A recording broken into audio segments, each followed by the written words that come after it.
আমার মনে নবী নবী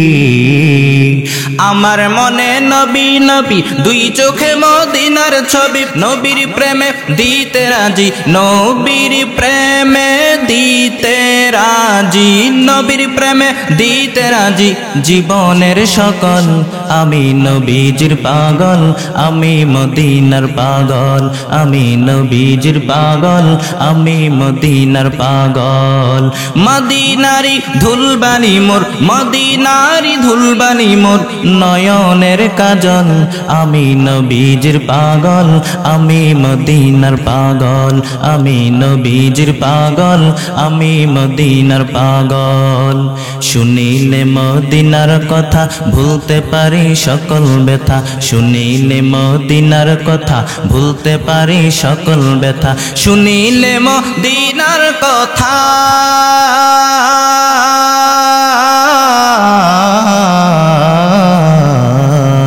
শুনিলে মদিনার কথা ভুলতে পারি সকল ব্যথা শুনিলে মদিনার কথা ভুলতে পারি সকল ব্যথা বুকের ভিতর ভেসে ওঠে বুকের ভিতর ভেসে ওঠে বুকের ভিতর ভেসে ওঠে মন আনন্দের ঢল আমি নবীজির পাগল আমি মদিনার পাগল আমি নবীজির পাগল আমি মদিনার পাগল মদিনারি ধুলবানি মোর মদিনারি ধুলবানি মোর নয়নের কাজল আমি নবীজির পাগল আমি মদিনার পাগল আমি নবীজির পাগল আমি মদিনার পাগল ইয়া আইয়ুহাল্লাযীনা আমানু তুবু ইলাল্লাহি তাওবাতান নাসুহা আল্লাহ বলেন তওবা করো আল্লাহ তাআলা বলেন তওবার মতো যদি তওবা করতে পারো ক্ষমার মতো যদি ক্ষমা চাইতে পারো চোখের পানি ছাড়ার মতো ছেড়ে যদি আমি আল্লাহর কাছে খাঁটি অন্তরে তওবা করতে পারো আল্লাহ বলে বান্দা তোর খাঁটি অন্তরে তওবা করতে দেরি হবে আমি আল্লাহ তোর জীবনের সব গুনাহ মাফ করতে দেরি করব না শুধু তাই না আমার আল্লাহ এত পরিমাণ দয়াময় আল্লাহর নবী হাদিসের মধ্যে জানায় দেয় আত্তাইবু মিনাজ যামবি কামাল্লা যামবালা গুনাহের থেকে তওবা করেনেওয়ালা ব্যক্তি এমন নবজাতক শিশু দুনিয়ার জমিনে আসার পরে ওই নবজাতক শিশুর আমলনামায় যেমন কোনো গুনাহ থাকে না একজন গুনাহগার বান্দা যখন আল্লাহর কাছে খাঁটি অন্তরে তওবা করে নেয় ওই গুনাহগার বান্দার আমলনামায়ও কোনো গুনাহ থাকে না এজন্য আমরা তওবা করব কার কাছে এজন্য আল্লাহ বলেন আমার প্রিয় বান্দাদের এক নাম্বার গুণ হলো আত্তাইবুন আমার প্রিয় বান্দারা তওবা করবে একমাত্র আমি আল্লাহর কাছে এরপরে আল্লাহ তাআলা বলেন আমার প্রিয় বান্দাদের দুই নাম্বার গুণ আল্লাহ আবিদুন আমার প্রিয় বান্দারা ইবাদত করবে একজনের তিনি কে ফাল্লিয়া আবুদু রাব্বা হাযাল বাইত আল্লাহ তাআলা বলেন কাবা ঘরের রবের ইবাদত করবা কাবা ঘরের রবের ইবাদত যদি তোমরা করতে পারো তাহলে দুইটা নিয়ামত দিয়ে আমি তোমাদেরকে ধন্য করে দিব আল্লাযী আত'আমাহুম মিন জু'ইন ওয়া আমানাহুম মিন খাউফ এক নম্বরে ক্ষুধার সময় রিজিকের ব্যবস্থা করব দুই নম্বরে বিপদের সময় নিরাপত্তা দিব দুনিয়ার কেউ রিজিকের ব্যবস্থা করতে পারে না রিজিকের ব্যবস্থা করতে পারেন একজন তিনি কে মা মিন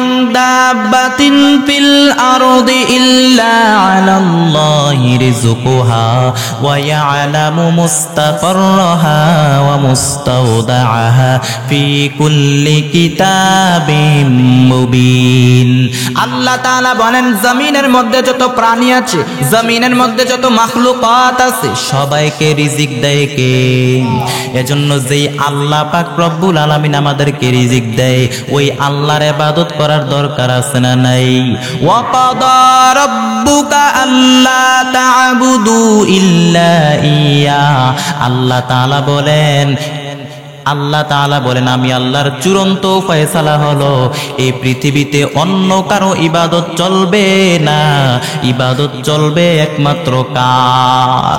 আমরা অনেকে মনে করি নামাজ পড়াই ইবাদত, রোজা রাখাই ইবাদত, হজ করাই ইবাদত। না না, আপনি আল্লাহর খুশির জন্য যা করবেন ওইটাই ইবাদত। আপনি আল্লাহর খুশির জন্য মানব কল্যাণে কাজ করবেন ওইটাও ইবাদত। আপনি আল্লাহর খুশির জন্য সমাজ কল্যাণে কাজ করবেন তাও ইবাদত। আপনি আল্লাহর খুশির জন্য কারো সাথে বন্ধুত্ব করবেন তাও ইবাদত। কোনো মানুষকে সাহায্য করবেন তাও ইবাদত। রাস্তা থেকে কষ্টদায়ক জিনিসটা দূর করে দিবেন তাও ইবাদত। শুধু তাই না, আপনি আপনার পরিবারের সাথে সময় দিবেন তাও ইবাদত। আপনি আপনার স্ত্রীকে সময় দিবেন তাও ইবাদত। শুধু তাই না, বিভিন্ন রেল স্টেশনের মধ্যে, বিভিন্ন বাস স্ট্যান্ডের মধ্যে পথ শিশুগুলি, পথ মানুষগুলি ঘুমায় শীতের রাত্রে, কনকনে শীতের মধ্যে, কোনো কাঁথা নাই, কোনো কম্বল নাই। আপনি যদি তাদের গায়ে কম্বল দিয়ে আসতে পারেন ওইটাও ইবাদত হিসাবে কবুল করে নিবেন কে? শুধু তাই না, আল্লাহর নবী বলেন তুমি কাউকে ভালো কাজের পরামর্শ দাও, আদ্দাল্লু আলাল খাইরি কাফাইলিহি। আল্লাহর নবী বলেন কেউ যদি কাউকে ভালো কাজের পরামর্শ দেয়, ভালো কাজ করলে যেই সওয়াব, পরামর্শ কইরা দেখায় দিল সেই সওয়াব। শুধু তাই না, আল্লাহর নবী বলেন কোন ব্যক্তি একটা গাছ লাগাইলো, মা মিন মুসলিমিন ইয়াগরিসু গারসান আও ইয়াজরাউ জারআন। আল্লাহর নবী বলেন কোন ব্যক্তি একটা গাছ লাগাইলো, ওই গাছ থেকে পাখি ফুল খায়, ফল খায়, মানুষ ওই গাছের ছায়া দিয়ে উপকৃত হয়। যেই ব্যক্তি গাছ লাগাইলো ওই ব্যক্তির আমল নামায় সদাকার সওয়াব লিখে দেয় কে? শুধু তাই না, আল্লাহর নবী বলেন তুমি তোমার ভাইয়ের দিকে তাকাইয়া মুস্কি হাসি দাও, এত সওয়াব। তাবাসসুমুকা ফি ওয়াজহি আখিকা সাদাকা। আল্লাহর নবী বলেন তুমি তোমার ভাইয়ের দিকে তাকাইয়া মুস্কি হাসি দিবা, এত সদকার সওয়াব লিখে দিবেন কে? আরে আল্লাহর গোলাম, এজন্য আমরা ইবাদত করব একমাত্র আল্লাহর। যা করব একমাত্র আল্লাহর জন্য করব, যা করব একমাত্র আল্লাহর জন্য করব। ইন্না সালাতি ওয়া নুসুকি ওয়া মাহইয়ায়া ওয়া মামাতি লিল্লাহি রাব্বিল আলামিন।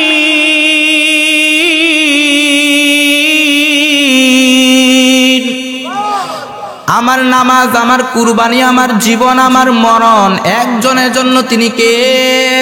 লিল্লাহি রাব্বিল আলামিন। আমার সব কিছু হতে হবে একমাত্র আল্লাহ পাক রব্বুল আলামিনের জন্য।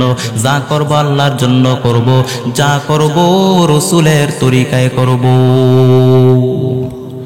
এরে নবীর উম্মতের দল, এজন্য ইবাদত করব একমাত্র আল্লাহর। আল্লাহ তাআলা জানায় দেয় মা খালাকাতুল জিন্না ওয়াল ইনসা ইল্লা লিয়াবুদুন। আল্লাহ তাআলা বলেন আমি মানুষ এবং জিন জাতি তৈরি করেছি একমাত্র কার ইবাদতের জন্য?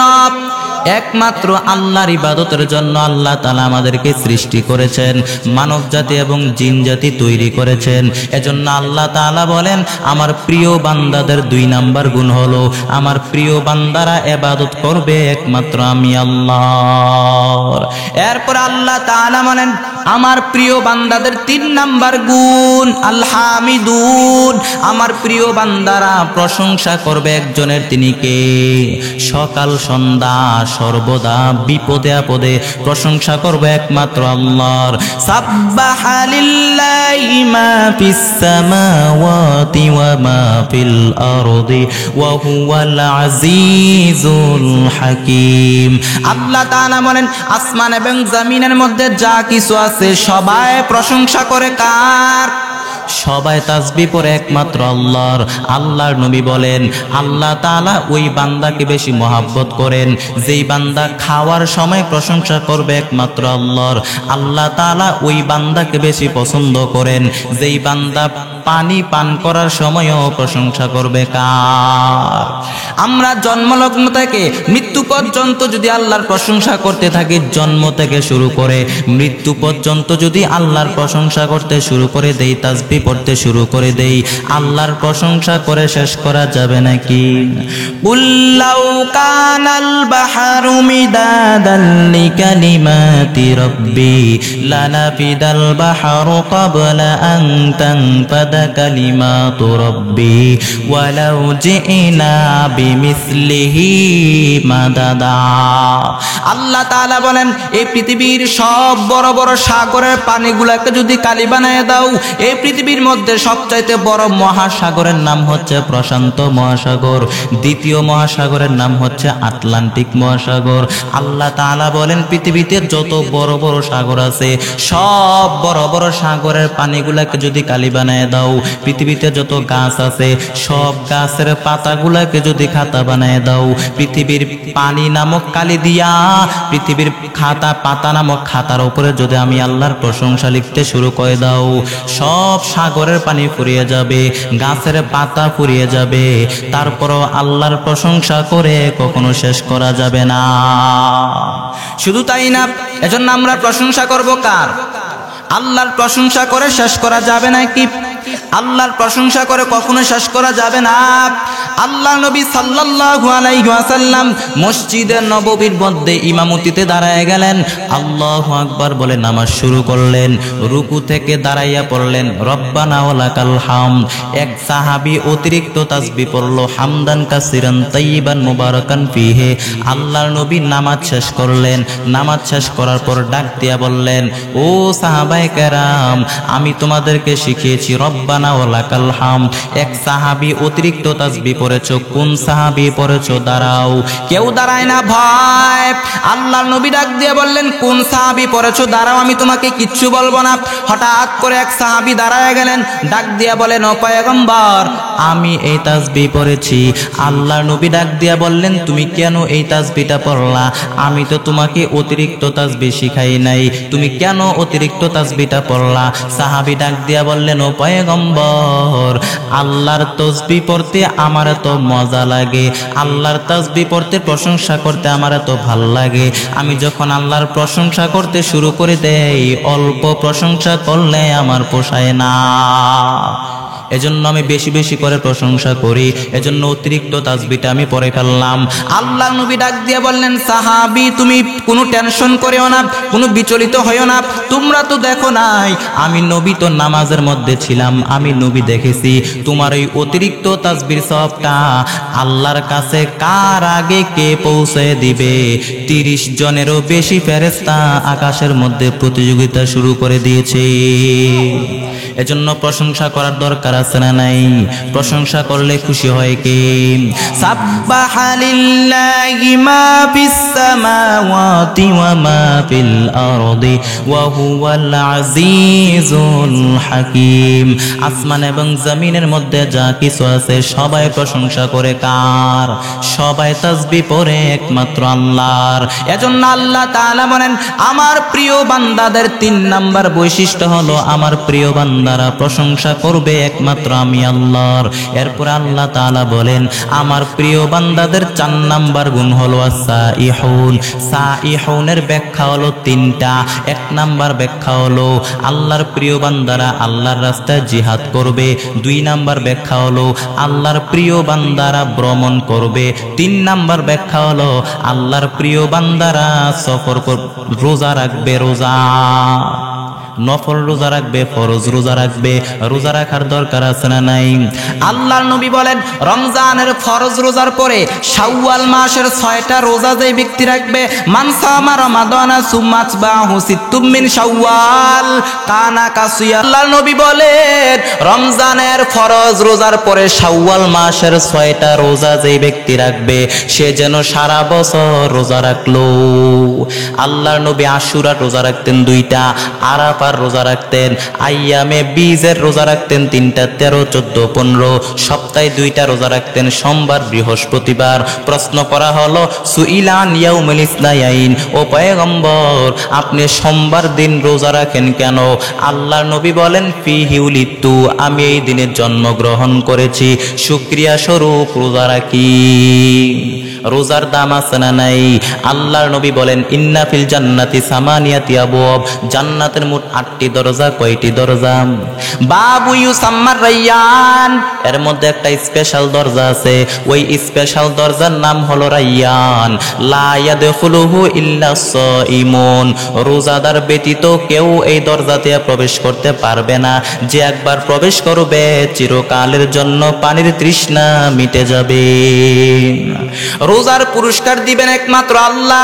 আল্লাহ তাআলা বলেন আমার যে বান্দা রোজা রাখবে আমি আল্লাহ নিজেই তার পুরস্কার। আল্লাহ যদি নিজেই পুরস্কার হয়ে যার কোনো টেনশন আছে? এজন্য রোজা রাখার দরকার আছে না নাই? আল্লাহ তাআলা বলেন আমার প্রিয় বান্দাদের 4 নাম্বার গুণ হলো আমার প্রিয় বান্দারা নফল রোজা রাখে, ফরজ রোজা রাখে। এরপরে আল্লাহ তাআলা বলেন আমার প্রিয় বান্দাদের 5 নাম্বার গুণ হলো আর রাকিউন, আমার প্রিয় বান্দারা রুকু করে একমাত্র আমি আল্লাহকে। এরপর আল্লাহ তাআলা বলেন আমার প্রিয় বান্দাদের 6 নাম্বার গুণ হলো সাজিদুন, আমার প্রিয় বান্দারা সাজদা করবে একজনকে, তিনি কে? মা সালাকাকুম ফি সাকার ক্বালু লাম নাকু মিনাল মুসাল্লিন। আল্লাহ তাআলা বলেন সাকার জাহান্নামের অধিবাসীদেরকে জিজ্ঞাসা করা হবে তোরা জাহান্নামে আসলি কেন? তারা ডাক দিয়া বলবে ক্বালু লাম নাকু মিনাল মুসাল্লিন, আয় আল্লাহ আমরা মুসল্লি ছিলাম না, আমরা নামাজি ছিলাম না, আমরা তোমাকে সাজদা করি নাই। আল্লাহ তাআলা বলবেন, আল্লাহ তাআলা ওই কিয়ামতের দিন কুদরতের পা দেখায় বলবেন আমারে সেজদা কর।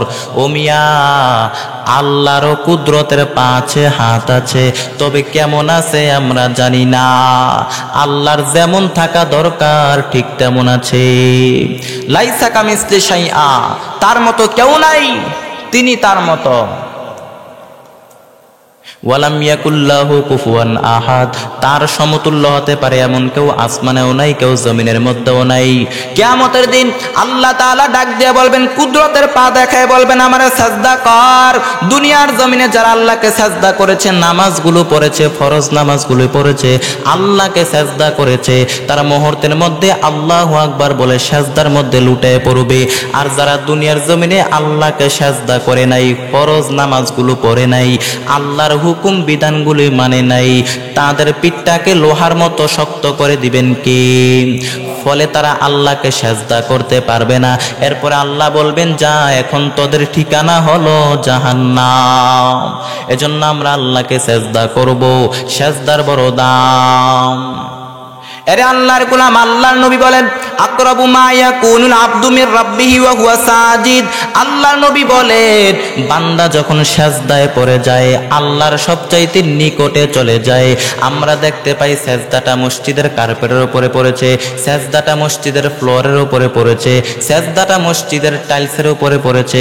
আল্লাহ কয় না না, তোমার সেজদাটা মসজিদের ফ্লোরের উপরে পড়ে নাই, তোমার সেজদাটা মসজিদের টাইলসের উপরে পড়ে নাই, তোমার সেজদাটা পড়েছে আল্লাহর কুদরতের পায়ে। সেজদার বড় দাম। আম্মা জান আয়েশা ডাক দিয়ে বললেন ও পয়গম্বর, কিয়ামতের দিন লক্ষ কোটি উম্মতের মাঝে আপনি আপনার উম্মতের কেমন করে জান্নাতে দিবেন সুপারিশ করে? আল্লাহর নবী ডাক দিয়া বললেন আয়েশা, আমার যে উম্মত শীতের রাত্রে ঠান্ডা পানি দিয়ে ওযু কইরা আল্লাহকে সাজদা করেছে, নামাজের মধ্যে দাঁড়ায় গেছে, আল্লাহকে সাজদা করার কারণে আমার উম্মতের কপালগুলা বাতির মতো জ্বলজ্বল করতে থাকবে। এই জ্বলজ্বল চিহ্ন দেখে আমি আমার উম্মতকে সুপারিশ করে জান্নাতে নিয়ে যাব। আরে আল্লাহর গোলাম, যেই নবী আমাদের জন্য সুপারিশ করবে, উম্মতের জন্য নবী সারাটা জীবন কান্না করে কাটায় দিলেন, কেমন নবী আমার! ওই নবী কিয়ামতের ময়দানে আমাদের জন্য সুপারিশ করবে। প্রত্যেকটা নবীকে আল্লাহ তাআলা একটা করে দোয়া করার সুযোগ দিয়েছেন।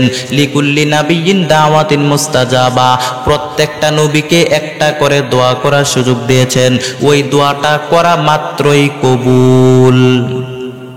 কিন্তু আশ্চর্যের ব্যাপার, সব নবীরা তারা তাদের দোয়াটা দুনিয়ার জমিনেই করে ফেলছে, কিন্তু আমার নবী ওই দোয়াটা করেন নাই।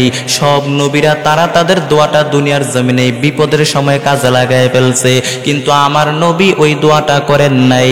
আল্লাহর নবী বলেন, সব নবীরা তারা তাদের দোয়াটা বিপদের সময় দুনিয়ার জমিনে কাজে লাগায় ফেলছে, কিন্তু আমি নবী ওই দোয়াটা করি নাই। আমি নবী ওই দোয়াটা রেখে দিয়েছি আমার উম্মতের জন্য, যাতে কিয়ামতের দিন আমার লক্ষ কোটি উম্মতকে যেন সুপারিশ করে জান্নাতে নিতে পারি। আরে আল্লাহর গোলাম, আমার নবী এত ক্ষুধার্ত, পেটে কোনো খাবার নাই। নবী যদি দোয়া করতেন, আল্লাহ আমি ক্ষুধার্ত, পেটে কোনো খাবার নাই, আল্লাহ স্পেশাল দোয়াটা করলাম, তুমি খাবারের ব্যবস্থা করে দাও। আল্লাহ তাআলা স্পেশাল দোয়াটা কবুল করে জান্নাতের খাবারের ব্যবস্থা করে দিতেন, কিন্তু আমার নবী এত ক্ষুধার্ত অবস্থায় দোয়াটা করেন নাই। উহুদের ময়দানে রক্ত ঝরানো কষ্ট আমার নবীকে রক্তাক্ত করে দিল।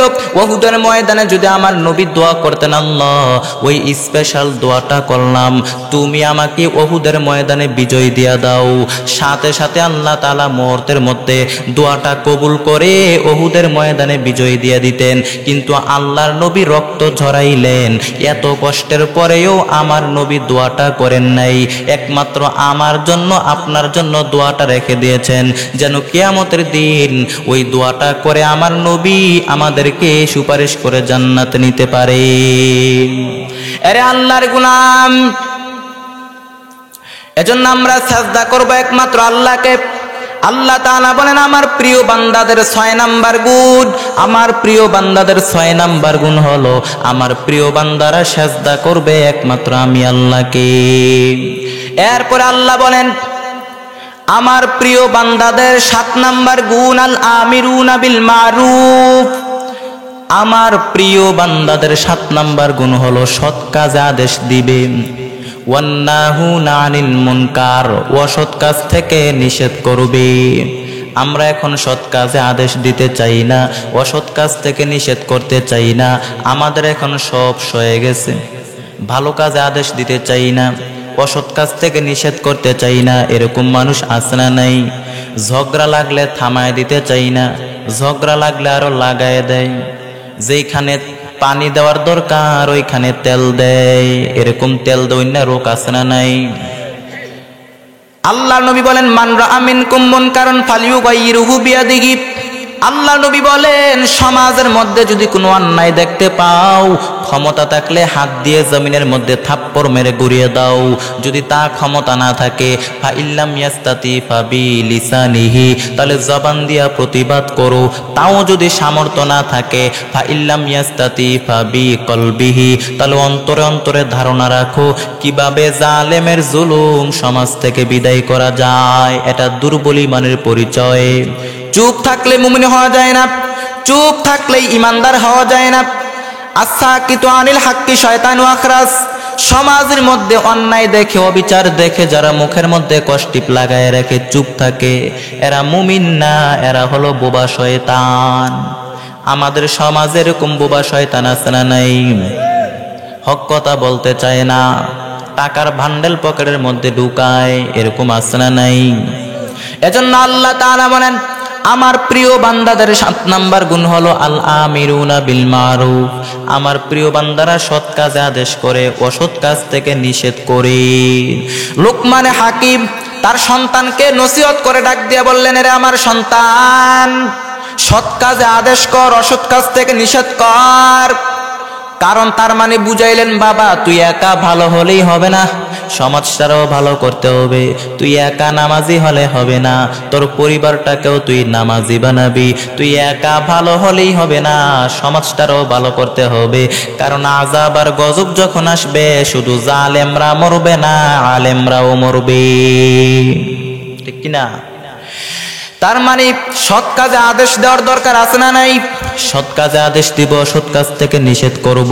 এরপরে আল্লাহ তাআলা বলেন, আমার প্রিয় বান্দাদের 9 নাম্বার গুণ, সর্বশেষ 9 নাম্বার গুণ। কয় নাম্বার গুণ?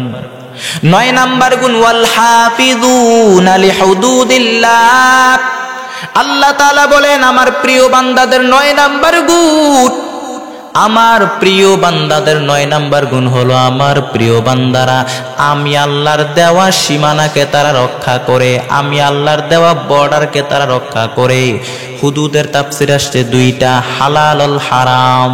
আল্লাহ তাআলা বলেন হালাল এবং হারামের যেই গণ্ডি আল্লাহ বেঁধে দিয়েছেন মুমিন তা হেফাজত করে। মুমিন হারাম খায় না, মুমিন খায় হালাল। কুলু মিম্মা ফিল আরদি হালালান তাইয়্যিবা। আল্লাহ তাআলা বলেন আমি আল্লাহ জমিনের মধ্যে যেটা হালাল করেছি ওইটা খাও, যেটা হারাম করেছি হারামের কাছেও যাইও না। ইন্নাল্লাহা তাইয়্যিব লা ইয়াকবালু ইল্লা তাইয়্যিবা।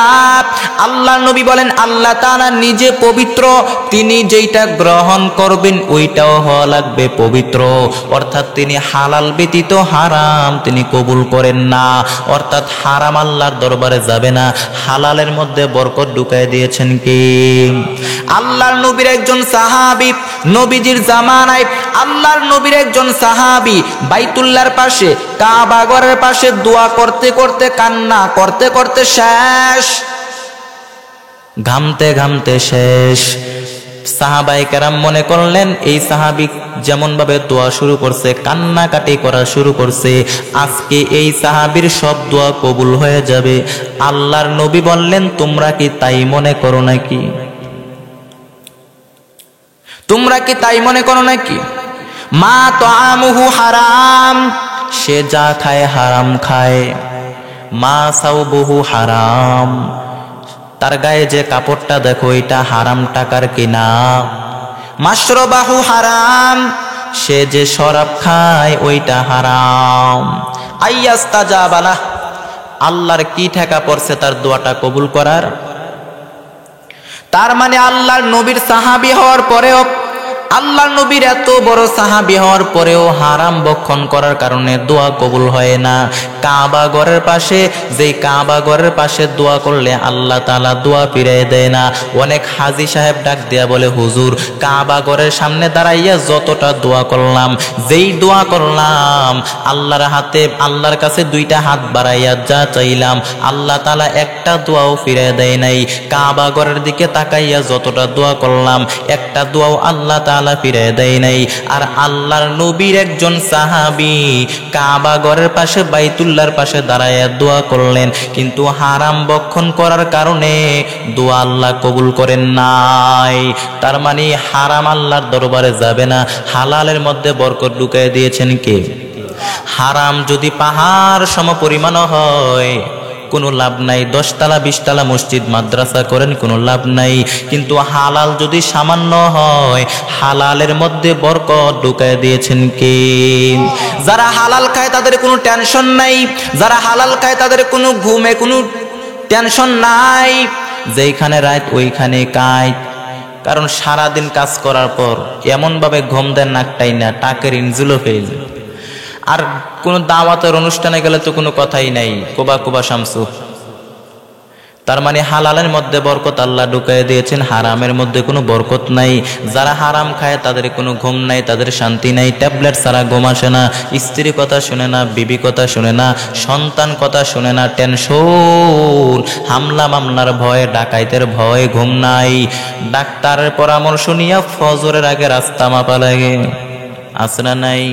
অনেক কপাল পোড়া দেখা যায় ডাক্তারের পরামর্শ নিয়া ফজরের আগে রাস্তা মাপে, কিন্তু আজান হয়েছে ফজর নামাজ পড়ার জন্য কপাল পোড়া মসজিদে যায় না, আসনা নাই। আরে আল্লাহর গোলাম, তার মানে হারামের মধ্যে কোনো আরাম নাই, হালালের মধ্যে বরকত আল্লাহ ঢুকিয়ে দিয়েছেন।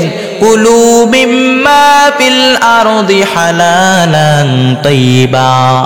আল্লাহ তাআলা বলেন আমি আল্লাহ জমিনের মধ্যে যেটা হালাল করেছি ওইটা খাও, যেটা হারাম করেছি হারামের কাছেও যাইও না।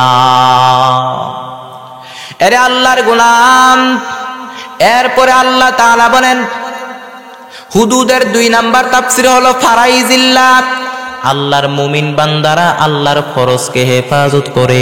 মুমিন বান্দা জানে, মুমিন বান্দারা ফরজ কখনো ছেড়ে দেয় না, কারণ মুমিন বান্দা জানে নফলে ছাড় আছে, সুন্নতে ছাড় আছে, ফরজে ছাড় আছে নাকি? ফরজের বেলা কোনো ছাড় নাই, ফরজের বেলা মায়ের, এজন্য ফরজের দরকার আছে না নাই? ফরজ আমরা কখনো ছেড়ে দিব না, ফরজ নামাজ আমরা কখনো ছেড়ে দিব না। এই যে 9টা গুণের কথা আমরা বললাম, এই 9টা গুণ যদি আমরা অর্জন করতে পারি, আমল করতে পারি, বাস্তবায়ন করতে পারি, আমাদেরকে প্রিয় বান্দা বানায় নিবেন কে? এরে আল্লাহর গোলাম, এরে যুবক, এই দুনিয়াটা কিছুই না। এই দুনিয়াটা হলো একটা ধোঁকা, মরিচিকা। মরণের পরে মনে হবে একটা দুঃস্বপ্ন ঘটেছিল আমার, আসলে দুনিয়ার জমিনটা কিচ্ছু না।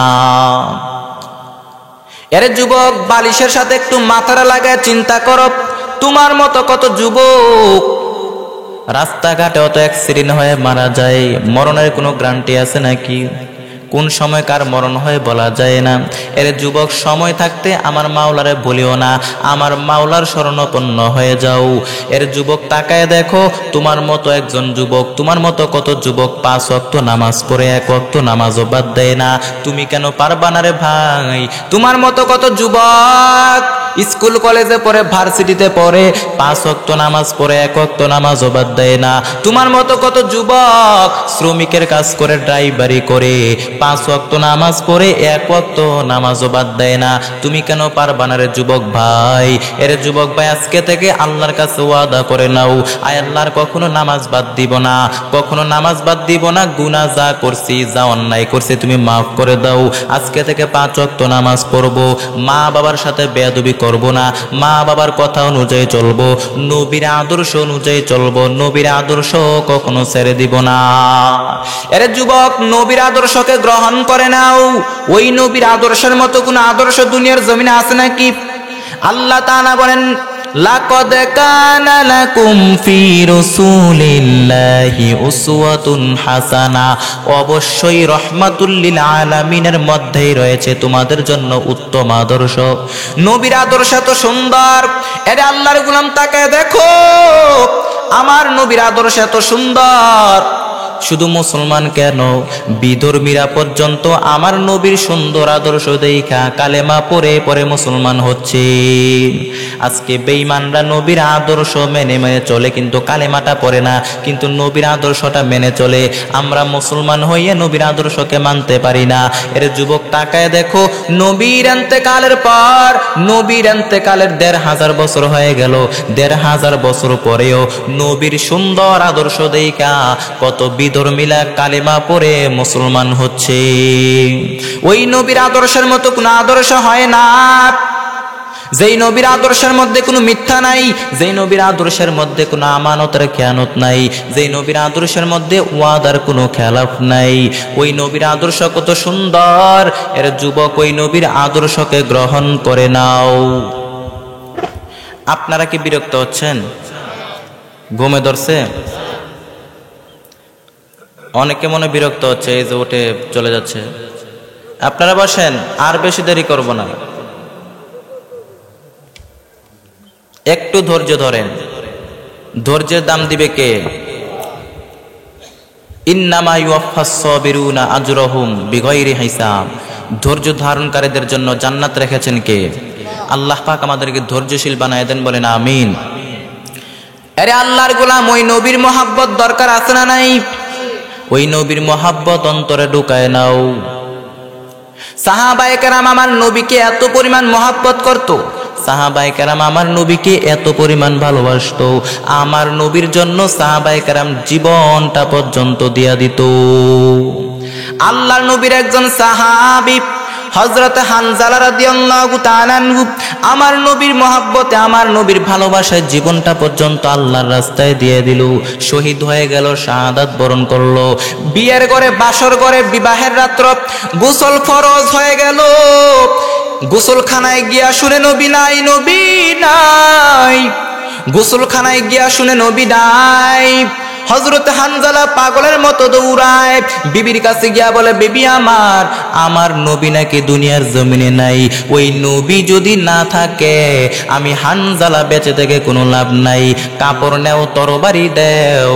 বিবি সাহেবা ডাক দিয়া বলে, স্বামী আমার, আপনার উপর তো গোসল ফরজ হয়ে গেল, অতএব আপনি ফরজ গোসলটা করে নেন, তারপরে আপনি উহুদের ময়দানে যান, কোনো বাধা নাই।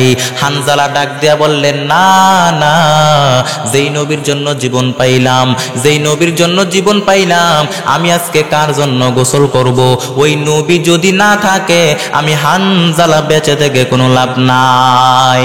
হানজালা বিবির কাছ থেকে তরবারি নিয়ে দৌড়ায়, বিবিকে ডাক দিয়ে বলে, বিবি আমার, তরবারি দাও, কাপড় নাও, আমার নবী যদি দুনিয়ার জমিনে না থাকে আমি হানজালা বেঁচে থেকে কোনো লাভ নাই, তরবারি দাও। বিবির কাছ থেকে তরবারি নিয়ে দৌড়ায়, উহুদের ময়দানে দৌড়াইয়া চলে যায়। উহুদের ময়দানে যাওয়ার পর যুদ্ধ করা শুরু করলো। যুদ্ধ করে করে একটার পর একটা কাফের বেঈমানদেরকে দুনিয়ার জমিন থেকে জাহান্নামের মধ্যে পাঠিয়ে দিচ্ছে। হযরত হানজালা যুদ্ধ করে করে, বীরের মতো যুদ্ধ করে করে এক পর্যায়ে নিজেও শহীদ হয়ে গেল, নিজেও শাহাদাত বরণ করলো। উহুদের যুদ্ধ শেষ হওয়ার পর আমার নবী ডাক দিয়া বললেন, ও সাহাবায়ে কেরাম, যারা উহুদের ময়দানে শাহাদাত বরণ করেছে, আল্লাহর দিন বাস্তবায়ন করতে গিয়া, আল্লাহর জমিনের মধ্যে আল্লাহর দিন বাস্তবায়ন করতে গিয়া যারা শাহাদাত বরণ করেছে, সব শহীদদেরকে বিনা গোসলে দাফনের ব্যবস্থা করে দাও। এরে আল্লাহর গোলাম, যারা আল্লাহর রাস্তায় শহীদ হয়ে যায়, আল্লাহর রাস্তায় যারা জীবনটাকে উৎসর্গ করে দেয়, তাদেরকে গোসল দেওয়া হয় না, বরং যে অবস্থায় তারা শহীদ হয় ওই অবস্থায় তাদেরকে কবরের মধ্যে রাখা হয়। আল্লাহর নবী ডাক দিয়া বললেন, ও সাহাবায়ে কেরাম, যারা উহুদের ময়দানে শাহাদাত বরণ করেছে, সব শহীদদেরকে বিনা গোসলে দাফনের ব্যবস্থা করে দাও। এমন সময় মাঠের এক কিনারা থেকে এক মহিলা আউলা বেশে, পাগলা বেশে ডাক দিয়া বলল, পয়গম্বর, ও নবী, যারা উহুদের ময়দানে শাহাদাত বরণ করেছে, উহুদের ময়দানে যারা শহীদ হয়ে গেছে, সব শহীদদেরকে যদিও আপনি বিনা গোসলে কবর দিবেন, কিন্তু হানজালাকে বিনা গোসলে কবর দেওয়া যাবে না। ও নবী, আমি হানজালার বিবি, সব সাহাবী, সব শহীদদেরকে যদিও আপনি বিনা গোসলে কবর দিবেন, হানজালাকে বিনা গোসলে কবর দেওয়া যাবে না। ও নবী, আমি হানজালার বিবি, হানজালার উপরে গোসল ফরজ হয়ে গেছে। ও নবী, আপনার মহাব্বতে ফরজ গোসল না করে আল্লাহর জমিনের মধ্যে আল্লাহর দিন বাস্তবায়ন করার জন্য তরবারি নিয়ে উহুদের ময়দানে দৌড়ায়। উহুদের ময়দানে গিয়া যুদ্ধ করে করে শাহাদাত বরণ করলো। ও নবী, হানজালাকে বিনা গোসলে কবর দেওয়া যাবে না। আমার নবী ডাক দিয়া বললেন, ও সাহাবায়ে কেরাম, যারা উহুদের ময়দানে শাহাদাত বরণ করেছে, হানজালার লাশটা ময়দান থেকে খুঁজে বের করে নিয়ে আসো, হানজালার লাশটা খুঁজে বের করে নিয়ে আসো, গোসল দেওয়া লাগবে। সাহাবায়ে কেরাম উহুদের ময়দানে চলে গেলেন, পুরা ময়দান খুঁজলেন, কিন্তু হানজালার লাশ কোথাও পাওয়া যায় নাই। সাহাবায়ে কেরাম ডাক দিয়া বললেন, ও পয়গম্বর, হানজালার লাশ এই উহুদের ময়দানে পাওয়া যাবে না। ও নবী, যেই হানজালা বিবির মায়া ত্যাগ করে আপনার মহাব্বতে আল্লাহর দিন আল্লাহর জমিনের মধ্যে প্রতিষ্ঠা করার জন্য যেই হানজালা উহুদের ময়দানে দৌড়ায়, উহুদের ময়দানে গিয়া শাহাদাত বরণ করলো, যুদ্ধ করে করে শাহাদাত বরণ করলো, ও নবী, ওই হানজালার উপরে আমার আল্লাহ এত পরিমাণ খুশি হয়ে গেছে, ওই হানজালার উপরে আমার আল্লাহ এত পরিমাণ রাজি হয়ে গেল, ওই হানজালার গোসল আল্লাহর আরশ থেকে ফয়সালা হয়ে গেছে। ওই হানজালার গোসল দুনিয়ার কোনো পানি দিয়া হবে না, হবে না, ওই হানজালার গোসল হবে হাউজে কাউসারের পানি দিয়া। জান্নাত থেকে পানি নিয়া নিয়া ফেরেশতাদের মাধ্যমে আসমানের মধ্যে গোসলের ব্যবস্থা হয়ে গেছে। কান্দিয়া বে কুলোরে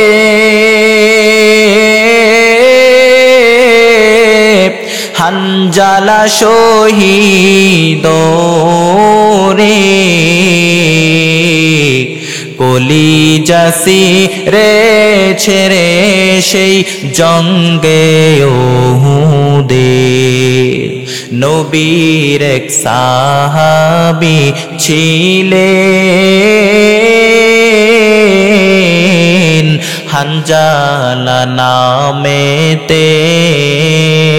তিনি শহীদ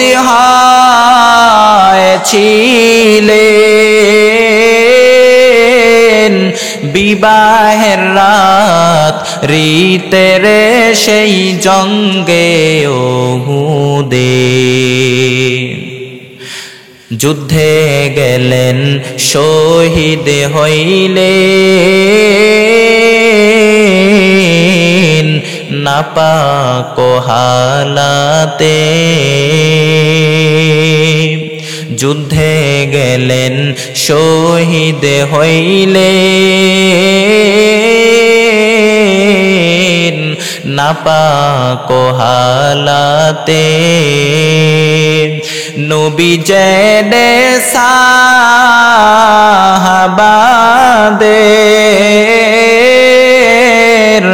বলেন গোসল দিতে রে সেই জঙ্গে উহুদে। অমনি গাইবি আওয়াজ নবীজি পাহিলেন শুনিতে। হানজালার গোসল হয়েছে ফেরেশতাদের হাতের জান্নাতের পানিতে। আশিক হু বেরাদারায়ে শাহেন শাহেদু আলম। আশিক হু বেরাদারায়ে শাহেন শাহেদু আলম। সুন্নত কি पैरवी करते रहो हर जहर दम। सुन्नत की पैरवी करते रहो हर जहर दम। अरे अल्लाहर गुलाम যেই নবীর ভালোবাসায় সাহাবায়ে কেরাম জীবনটা পর্যন্ত দিয়ে দিত। হযরত হানজালা রাদিয়াল্লাহু তাআলা আনহু আমার নবীর মহব্বতে জীবনটা পর্যন্ত আল্লাহর রাস্তায় দিয়ে দিল। ফরজ গোসলটা পর্যন্ত করতে পারলো না। উহুদের ডাক যখন চলে আসলো হযরত হানজালা দৌড়াইয়া আমার নবীর মহব্বতে উহুদের ময়দানে গিয়া যুদ্ধ করে করে শাহাদাত বরণ করলো নবীর মহব্বতে। আরে আল্লাহর গোলাম আমার নবীকে এত পরিমাণ ভালোবাসতো সাহাবায়ে কেরাম আমার নবীর জন্য জীবনটা পর্যন্ত দিয়ে দিত। শুধু তাই না, আরে আল্লাহর গোলাম কেমন নবী আমার, যে নবীর জন্য আসমান পাগল, জমিন পাগল, গাছ পাগল, মাছ পাগল। শুধু তাই না, আমার আল্লাহ ও নবীর জন্য পাগল। একটা মরা খেজুরের গাছ আমার নবীর জন্য পাগল। মরা খেজুরের গাছ আমার নবীর কান্নায় জার জার হয়ে গেল। মরা খেজুরের গাছ আমার নবী মিম্বরের মধ্যে যখন হেলান দিয়া খুতবা দিতেন, আমার নবী যখন জুমার খুতবা দিতেন, ওই মরা খেজুরের গাছের মধ্যে হেলান দিয়া খুতবা দিতেন, খেজুর গাছের সাথে হেলান দিয়া খুতবা দিতেন। মিম্বর যখন পাকা হয়ে গেল, মিম্বর যখন সংস্কার করা হয়ে গেল, ওই মরা খেজুরের গাছটাকে দূরে তুলে দূরে পালায় দেওয়া হয়। আমার নবী পরের জুমায় খুতবা দিবেন, এমন সময় কান্নার আওয়াজ শুনতে পাইলেন। আল্লাহ নবী ডাক দিয়া বললেন সাহাবায়ে কেরাম দেখো কোথায় থেকে কান্নার আওয়াজ। সাহাবায়ে কেরাম ডাক দিয়া বললেন ও পয়গম্বর মরা খেজুরের গাছ থেকে কান্নার আওয়াজ আসতেছে। আল্লাহর নবী ডাক দিয়া বললেন ও সাহাবায়ে কেরাম কোথায় থেকে কান্নার আওয়াজ। ডাক দিয়া বলে ওই মরা খেজুরের গাছ থেকে কান্নার আওয়াজ আসতেছে। সাহাবায়ে কেরাম বলেন ওই মরা খেজুরের গাছ এমন ভাবে কান্না শুরু করলো, একটা মায়ের কোলে শিশু হাউমাউ করে কান্না করলে যেমন আওয়াজ হয় তেমন ভাবে মরা খেজুরের গাছ কান্না শুরু করলো। আমার নবী ডাক দিয়া বললেন আরে মরা খেজুরের গাছ তুই কানবি না, আমি নবী তোর জন্য দোয়া করে দেই, তুই কিয়ামত পর্যন্ত হায়াত পাবি, তুই কেন কান্না করো। মরা খেজুরের গাছ ডাক দিয়া বলে ও পয়গম্বর ও নবী গত জুমায় আপনি আমাকে হেলান দিয়া খুতবা দিতেন, আমি আপনার সাথে লেগে থাকতাম, শান্তি পাইতাম। কিন্তু আপনি যখন মিম্বর নতুন হওয়ার পরে যখন আমাকে দূরে পালায় দেওয়া হলো, আপনার বিরহ বেদনা বেদনায় আপনার কাছ থেকে দূরে থাকার কারণে আমি কান্না করতেছি। নবী ডাক দিয়া বললেন, মরা খেজুরের গাছ তুই কান্না করবি না, আমি নবী তোর জন্য দোয়া করে দেই, তুই কিয়ামত পর্যন্ত হায়াত পাবি।